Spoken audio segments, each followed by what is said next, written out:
Welcome to the Holly Hibbard Show. I'm Holly, executive coach and corporate relationship consultant.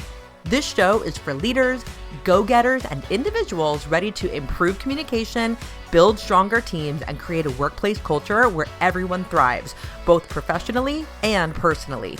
We'll explore personal development, effective leadership, mindset, and strategies to help you succeed.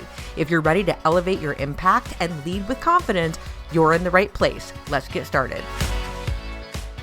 Hey everyone, welcome back to the Holly Hibbard Show. I am your host, Holly. I am so grateful for you joining me today because we're going to get into some relationship conflict.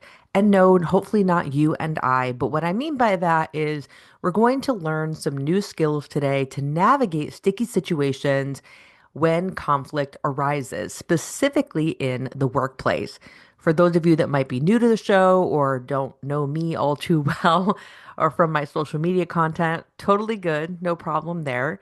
Something you would know with some backstory is that my coaching practice primarily focused on personal relationship coaching for many, many years. And my perspective when it comes to relationship coaching was I wanted to make sure, and I still want to ensure, that my clients have a multitude of different things that they can try to get through those messy moments because there is no cookie cutter way to navigate a conflict in a relationship. And workplace conflicts are no different. And with that, in this episode, I want to break down for you what happens when we have generational workplace conflicts, namely why teams struggle in the first place, and more so how to solve those dilemmas. Now, when I say here why teams struggle, I'm sure you know by now in the workplace that it isn't only generational differences that can cause conflict or friction in an organizational culture. Team struggle happens for a variety of reasons, personal differences, perspectives, misunderstandings, miscommunications. So I'm not saying that the only reason conflict ever comes up in the workplace is because there are generational differences.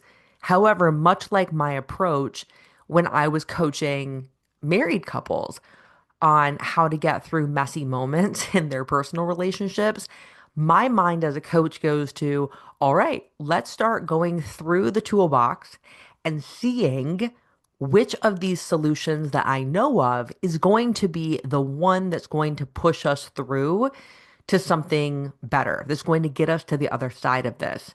And when it comes to workplace conflict, yes, if you're having conflict in the organization about management or attitudes or people showing up on time, people following through, being efficient, being straightforward, those are all reasons that conflict can arise. And the skills I'm going to be giving you in this episode today might help you to navigate some of those situations as well. But specifically today, I want to focus on if it's a generational difference that is causing the conflict, how do we get through that type of struggle and seek to find a solution for it? So conflict in the workplace, it's inevitable. There's all relationships, no matter what kind they are going to have bumpy waters at times. However, when this conflict stems from a generational difference, it can create long-term tensions. And those tensions, they hurt productivity. They take down morale. There's less team cohesion. And when it's all happening, you might not know it's happening in the moment until one of those results shows up. You see that the productivity is down. You see that morale has taken a hit. You see that your team is just less together in some way. And what I want you to know is you might not even start to look for the solution until the fallout has began. So in this episode, I want to explore with you the most common generational conflicts that will happen at work, tell you why they happen in the first place, and how you as a leader, a manager, a business owner, a colleague, a kind person who just wants work to be good and doable for you, how you can resolve it. So, have you ever felt frustrated by how a coworker handles their communication, their deadlines, how they give feedback, or how they receive feedback from you? If that is the case, you might be dealing with a generational workplace conflict. So, that is one of the telltale signs that this strategy or these solutions I'm going to give to you today may be something that will work in these instances because you're noticing there's a communication breakdown specifically around deadlines, giving and receiving feedback. Those can be flags pointing toward the direction of this is generation related. So, generational tensions, yes, they exist and they will affect your team productivity. And again, I'm going to break down for you the types of conflicts and then how to bridge that gap. So, when it comes to the top generational workplace conflicts, the first one, I'm going to give you a couple of them. One of the major conflicts that can happen is there's a difference in perspective around work ethic and commitment.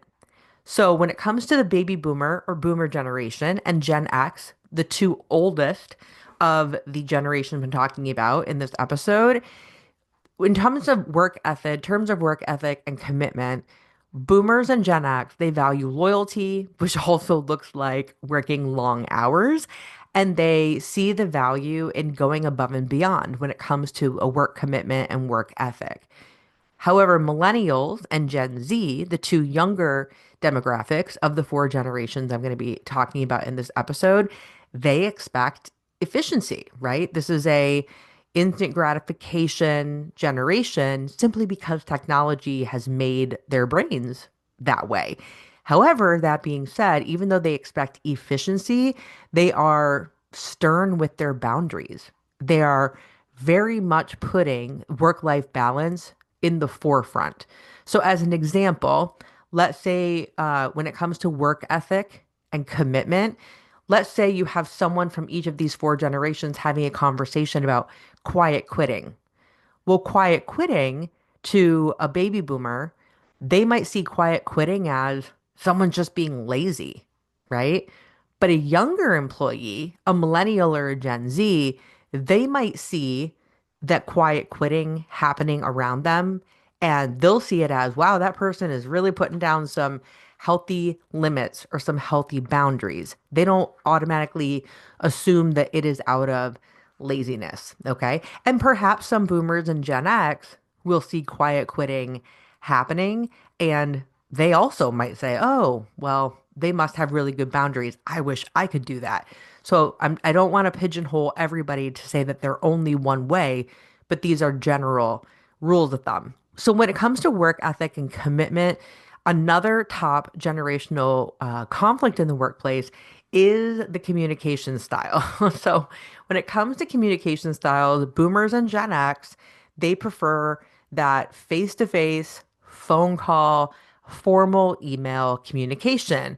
More is more. More detail is warranted. And I'm not saying use more words just to use more words, but there will be more detail in the communication. And also, that is why face to face is seen as the best way, or a phone call, or that longer email, because you can get through a large amount of information in the fastest period of time. But the focus is on getting across the large amount of information. However, millennials and Gen Z, when it comes to their communication style, they rely on things that are shorter, like instant messaging, Slack, short responses. So, for example, someone who is Gen Z, they might see a long email and they want to ignore it. And or if they are going to reply, they might respond with a one-liner in a Slack message. And that can really frustrate boomers or Gen X or people who prefer that large amount of detail. But to Gen Z or a millennial in this case, they see it as I'm being efficient and I'm only saying what needs to be said or responded to in this moment. But the way a Gen X or a boomer might see it is, okay, you've given me a one-liner. Now this is going to take longer because I have to ask you follow-up questions because I gave you detail and you gave me one line. Another communication style breakdown that can happen here is the way feedback is given and received, and also the expectations that these generations have from leadership. So, boomers and Gen X, they expect there to be a structured performance review and for there to be hierarchy. How is the ladder built, and how do I climb said ladder? I want to know where I am headed. Millennials and Gen Z, however, prefer feedback in real time. Don't give me the feedback 90 days from now when my mess up was 90 days ago. At the same token, millennials and Gen Z also prefer a more collaborative leadership approach as opposed to that, one daunting every 90-day feedback meeting about something that they don't really know what's happening. They want to know in real time, in this moment. Remember, instant gratification generations, because technology creates this need for, I need the info now. So they want the feedback in real time, and they like when it is collaborative. They don't only want to hear from one person, they want to hear from a couple different perspectives, more well-rounded. So in this example, a Gen Z employee, a younger person or employee, they might expect some quick casual feedback on the spot. But someone who is Gen X, who might be their manager, they might think, well, I don't need to give quick casual feedback because their annual review is coming up in a couple of weeks and I can just wait for that. So you've got a couple generations who like to get the feedback now, and you have a couple generations who are more accustomed to structure and formality with that type of feedback, especially when it comes to getting feedback from leadership. So something else I want to point out to you in this episode is these conflicts, as I said, they hurt productivity and they can take down morale because there are generational misunderstandings. And when these misunderstandings happen, just like in any relationship that you could be in, misunderstandings lead to resentment. It leads to disengagement where people might not put in as much time, as much effort. They may not be as outright spoken. They might not lend their ideas as much as they typically do. And when either of those two things, or both of those things, resentment or disengagement, when they're present, that often means that someone might start looking elsewhere to work. And that leads to a high turnover. So the anecdote to that, if there are generational misunderstandings, the solution is to reduce the number of misunderstandings. And that's why I just highlighted some examples of where the top conflicts in communication, in feedback expectations, in work ethic and commitment, those are the things that lead to the misunderstandings that then lead to the resentment or the disengagement that ultimately lead to people quiet quitting or outright quitting, which leads to high turnover. And every time there's turnover in a position, it costs more money. Okay. And recruitment is also really difficult. So it's not like one is better than the other. Teams that don't address these tensions, if you notice it and you're not doing anything about it, the team is going to suffer from lower collaboration. The team is going to suffer from less innovation, less creativity, less thinking outside the box, less trying to do things differently than it's done in the industry, which those innovations are what make your organization stand out in the first place. So we want that. So this isn't just about, oh, forget your feelings. Feelings don't matter. Misunderstandings happen. No, like this really, truly, this is why I cannot stress enough the importance of emotional intelligence, which includes the way you communicate, the way you practice listening, because we want to reduce these misunderstandings so that teams don't fall to that level of tension, which then leads to lower collaboration and less innovation. And this is why many workplace conflicts, again, it's not about people having bad intentions. It's not that people are going to work every day, not everyone at least, and saying, I'm just going to be rude as hell to everyone today. Like, people don't go to work typically with bad intentions. But what everyone does is you take you with you everywhere you go. So, whatever your perspective is, regardless of what generation you are, that perspective goes with you everywhere. And different people means different perspectives. It doesn't equate to bad intentions. It's not bad, it's just different. So, how do we bridge this generational divide when we are at work? So, if you're in a leadership role, a business owner, if you're in management, so here are some things that you can do. And if you are the employee, a colleague, a team member, I will give you some tips as well. For leaders and managers, the first thing you want to do is you want to encourage cross-generational mentorship. So I love this because I have used this when I was even, and I know I'm saying cross-generational, but even when I was a high school teacher, pairing someone with 1 year of teaching with someone with 5 years of teaching makes a huge difference. They might be in the same generation, or even pairing my students, somebody who is 14 with somebody who is 17 in my chemistry class, right? Different perspectives because of different life experiences.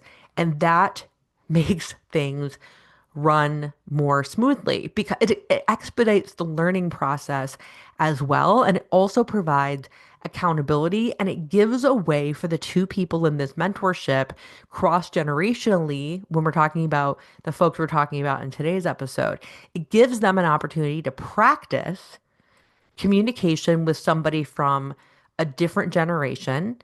And also, it gives them an opportunity to have a relationship at work where firsthand they can start to see how people from that particular generation see the world, see how things should be done, interpret things around them. And it's not so that they can be in competition with one another. You're creating a mentorship relationship between the two of them. So you can pair older and younger employees, or you can simply pair people who have different levels within the organization and create a mentorship situation so that learning is the standard. You have someone to go to, you have someone to bounce ideas off of. And it doesn't, what also happens when we pair people up like this is it reduces the amount of silos that are created in your organization because you may have a silo of Gen Xers or a silo of folks who are closer to retirement or a silo of Gen Z.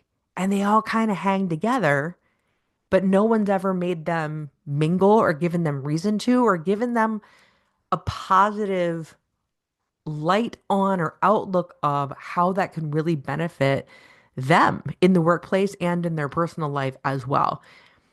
The other thing you can do as a leader or a manager is offer communication flexibility. So recognize wholeheartedly that different generations have different preferences with how they communicate. We don't want to discipline somebody because they're sending a long email. We don't want to chastise somebody or, talk bad about somebody because they replied with a one-liner in an email. This is an opportunity to say, all right, everybody communicates differently and make requests. Let people know what your preference is in terms of communicating and why it helps you. If I need more detail with something and I'm not getting it, it's because I'm not asking for it. But when I let somebody know, hey, I'm a detail oriented person, I know it's a pain to type all that up or to voice memo me a 2 minute voicemail or voice memo about what's happening. I know that takes longer than it does to type one sentence or send me 2 words back, but I need that type of detail. It really helped me to get my job done, and you'd really be helping me out if you can remember that about me. And then moving forward, hopefully that person or the people you share this with will know, okay, when I'm talking to Holly, she's a detail oriented person. She would rather have more detail than less. But if I withhold that information and just assume that, well, then they're going to think that I'm just too wordy. I mean, I do have a podcast, I talk a lot, but whatever. I mean, I'm using it for good, right? Last thing for leaders and managers is clarify work expectations. You want to have clear guidelines on everything from what the work hours are to what is a deliverable for that particular person.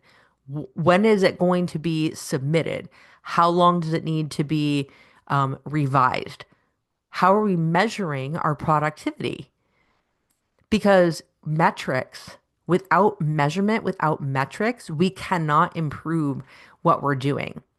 And if different generations want to measure success in a different way, then that means that clear work expectations have not been established by leadership, by management, and that would be up to you.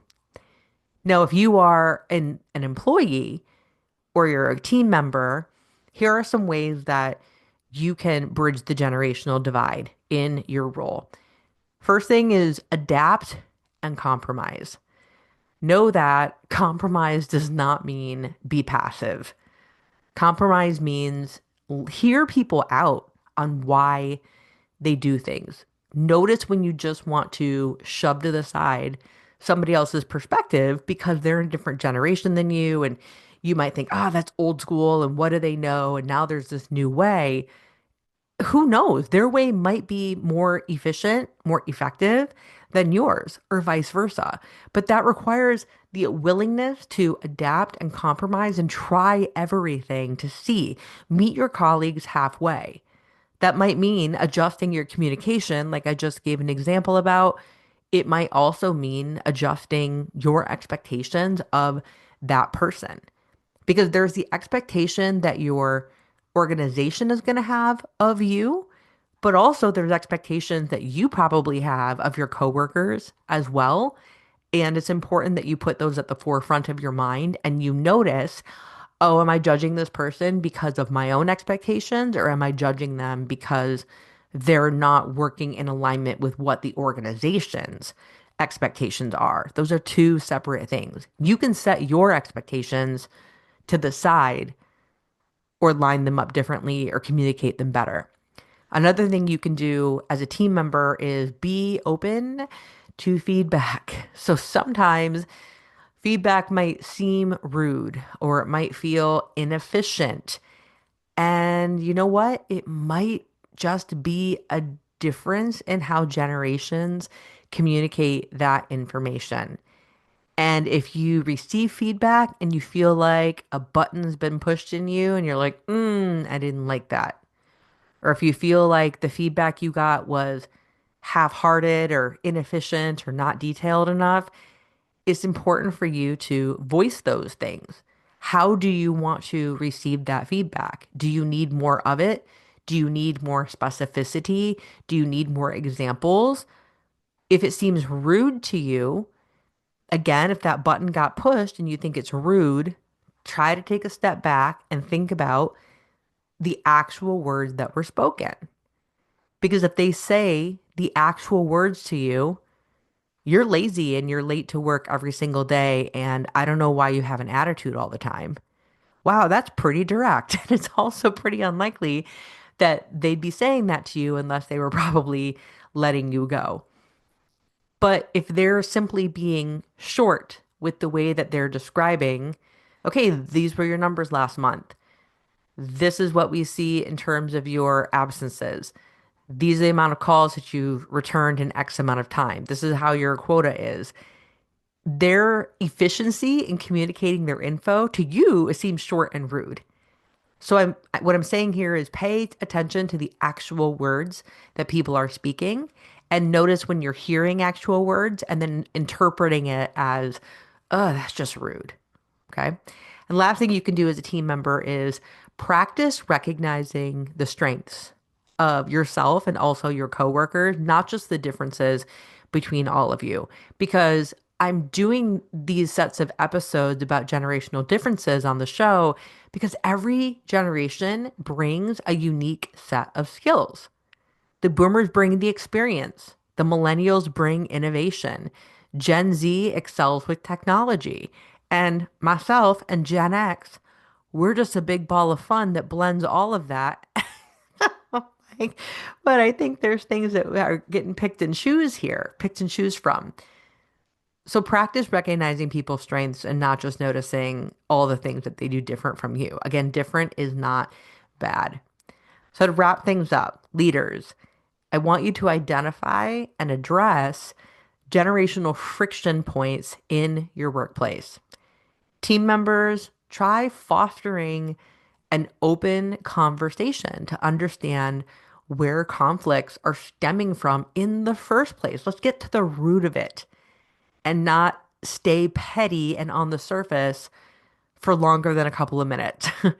And the challenge I have for you for this episode is try a new communication method this week. So whether it's a quick Slack message, going and having a face-to-face chat with somebody, giving real-time feedback, get outside your comfort zone momentarily and practice bridging this gap cross-generationally in your workplace.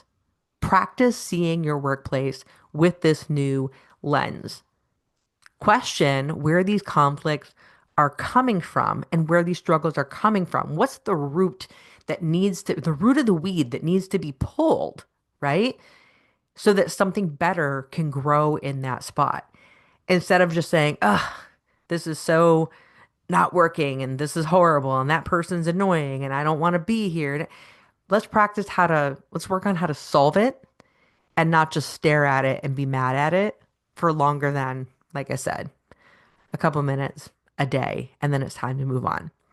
I hope this episode was supportive. I would love to hear from you on the challenge of the week. Drop me a comment on the show. Let me know what is going to be the one step that you will do to bridge a generation gap in your workplace this week. Whether you're a leader, a manager, a team member, an employee, what's one thing that you're going to do to start to bridge that gap, to decrease these struggles, and therefore make work a less tense place, a more productive place, and a place with overall better morale. Until next time, I will talk to you next time.